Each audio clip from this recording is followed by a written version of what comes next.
ଚତୁର୍ଦ୍ଦଶୀ ମେଳାର ବ୍ରହ୍ମ ସେବାର ଆଜି ଶେଷ ଦିନ। ପୂର୍ଣ୍ଣମୀରେ ପୂର୍ଣ୍ଣାହୁତି ହେବା ପରେ 7 ଦିନ ଠାକୁରଙ୍କର ଗୋଟିଏ ବ୍ରହ୍ମ ସେବା।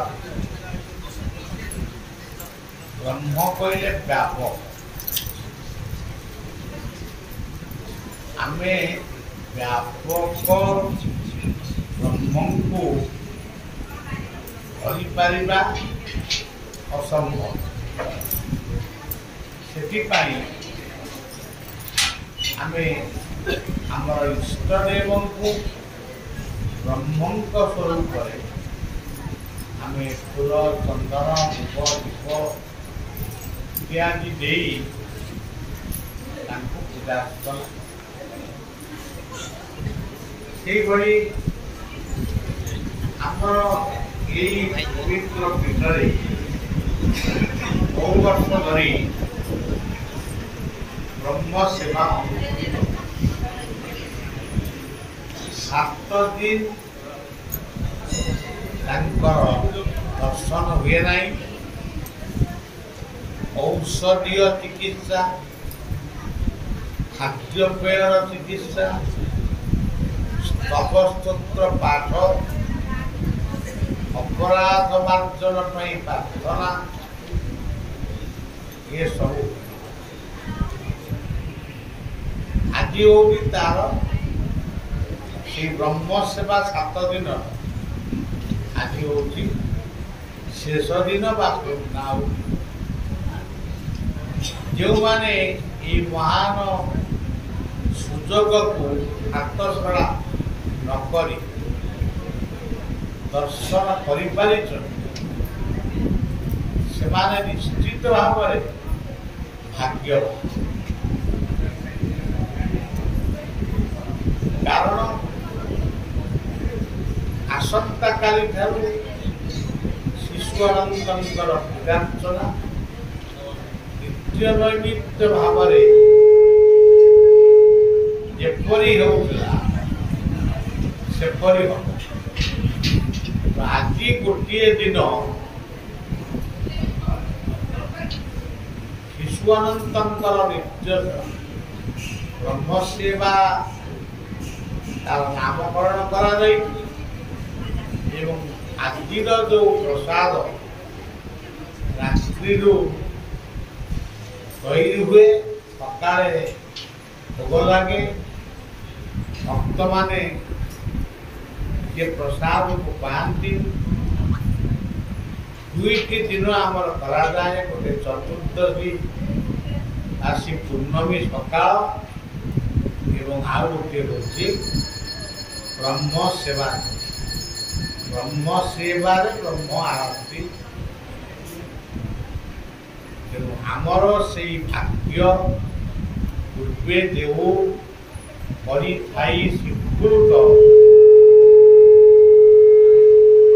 ଯାହାର ପୂର୍ବର କିଛି ସ୍ୱୀକୃତ ନଥିବ, ସିଏ କିଭଳି ପବିତ୍ର କାର୍ଯ୍ୟରେ ଯୋଗଦାନ କରିପାରିବ ନାହିଁ। ଯାହାର ପୂର୍ବର ଅର୍ଜିତ କର୍ମ ଫଳେ ଜାତି ମୁଁ ଦେଉଥାଇ।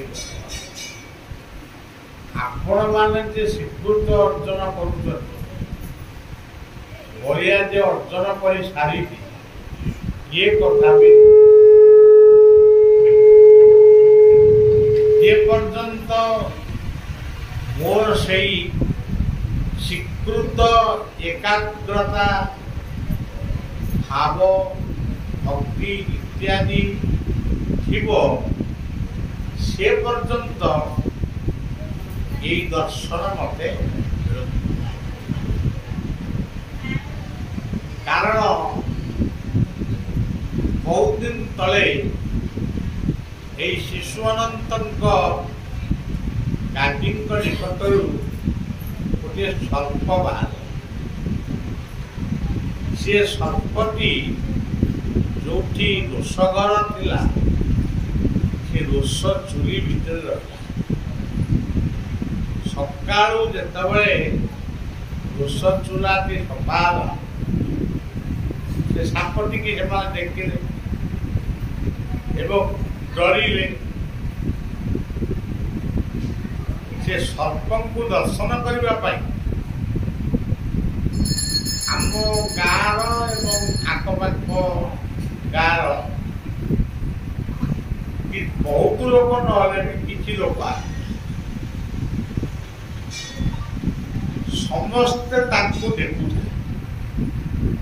ତାଙ୍କ ମୁଣ୍ଡରେ ଗୋଟିଏ କଠଉ ଥାଏ, ପାଟିରେ ଗୋଟିଏ ତୁଳସୀ ଥାଏ। ଏଇଭଳିଆ ଅବସ୍ଥାରେ ତାଙ୍କୁ ଦର୍ଶନ କରୁଥିଲେ।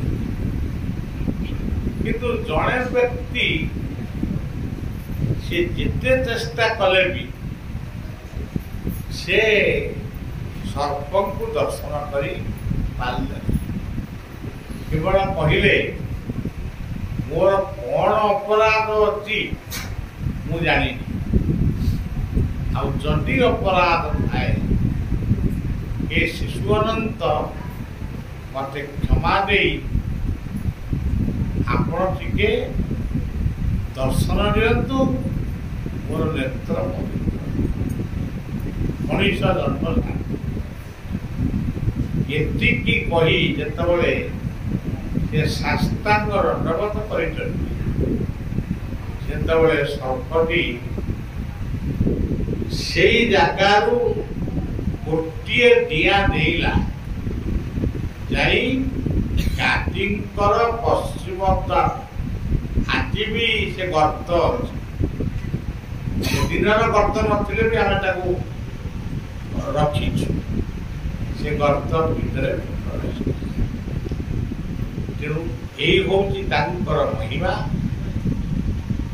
କଳି ଇଏ ଯୁଗରେ ତାଙ୍କର ମହିମା ପ୍ରକାଶ ହବ। ଏ କଥା ବହୁ ମହାପୁରୁଷ ମାନେ କହିଛନ୍ତି। ଅନନ୍ତଙ୍କ ଶିଷ୍ୟ ହୋଇବେ ପ୍ରକାଶ,